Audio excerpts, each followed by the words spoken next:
You know, if you've ever climbed into a modern tractor cab, you know it's packed with technology. But let's be honest, a lot of the time that tech feels more like a tangled mess than a slick, streamlined solution. So today, we're going to dig into how you can take back control and truly modernize your own farm equipment. Yeah. Does this look a little too familiar? The dashboard is just a jungle of different controllers, the passenger seat is buried under a mountain of wires, and you're constantly juggling things just to manage your implements. It's a huge headache for farmers and mechanics, and it basically turns your cab into this chaotic command center. And this really gets to the heart of the matter. On the left, you've got the before state. We're talking multiple boxes, what everyone calls cable spaghetti, and maybe you've even got a window cracked open just to snake some wires through. But on the right, that's the goal. A single, clean ISOBUS terminal. Everything's integrated, the cab is sealed up tight like it's supposed to be, and your controls are finally simple. So you might be thinking, if ISOBUS is so great, why isn't everybody using it? Well, there are some very real roadblocks. For a lot of folks, it just feels way too complex. You don't even know where to start. The off-the-shelf controllers can be seriously expensive, and they usually come as this generic, one-size-fits-all package that just doesn't quite work for a unique, custom-built machine. But what if we could just flip that script? You know, what if there was a way to get all the amazing benefits of ISOBUS, but with a system that was actually accessible, affordable, and completely customizable? A system that puts you, you, in the driver's seat of the design process. And that, right there, is where something called ISOBUS comes in. Now, this isn't just another product. Think of it more like a tool set. It mixes modular hardware that you can add to as you need it with this really cool visual software that lets you build logic using building blocks. And here's the key part. You do not have to be a professional programmer to create a really sophisticated custom control system. Okay, so how does it actually work? Let's break it down and look at the two main pieces that make up the ISOBUS system, the hardware and the software. Okay, so the real magic of the hardware is that it's modular. You start with exactly what you need and nothing more. The dual out? Perfect for a simple project, like maybe controlling a work light.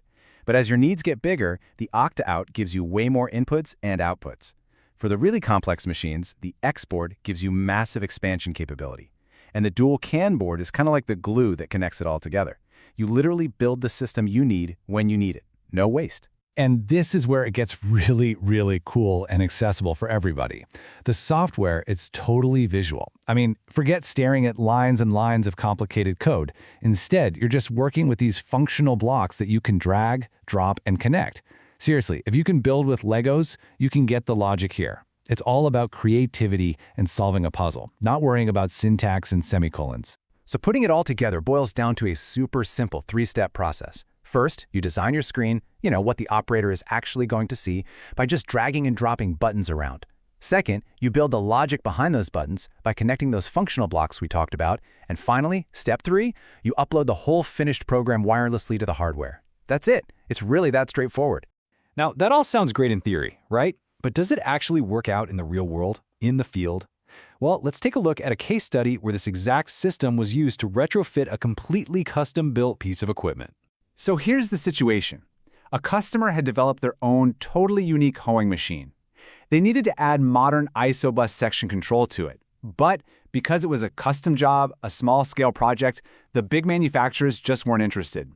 And this is a classic problem for innovators and smaller shops who need sophisticated controls for their non-standard equipment. So they turned to ISOBUS. And just look at this timeline. The first request came in toward the end of 2023. By early 2024, the first hardware prototype was already on the machine. And by the middle of that year, they were already on version 18, with a fully integrated system being tested out in the field. That just shows you the power of being able to develop and tweak things really, really quickly. And here's a fantastic quote from Stefan Buter, the mechanic who led the project. He said, "It was a process. We optimized based on what was really needed, not a long wish list. In the end, the machine runs on 20–30% of the initial ideas." I love that because it's such a critical insight. The goal wasn't to throw in every feature you could possibly imagine, but to boil the machine's function down to its absolute most essential, most effective controls. And the result was just fantastic. In less than a year, they went from just an idea to a fully functional custom ISOBUS system. It's simple, it's effective, and it's tailored perfectly to that specific machine and what the operator needs, which is something they never could have gotten from an off-the-shelf solution. Okay, so let's zoom out for a second and look at the big idea here. What does all of this really mean for the future of controlling our equipment? So the big takeaway is this. A system like ISOBUS puts control right back into the hands of the people who know the machines best, the mechanics, the operators, the builders. Its hardware grows with your project, its visual software makes customizing things accessible to pretty much everyone, and maybe most importantly, it empowers all those small-scale and custom projects that are really driving innovation. And that kind of brings us to our final thought.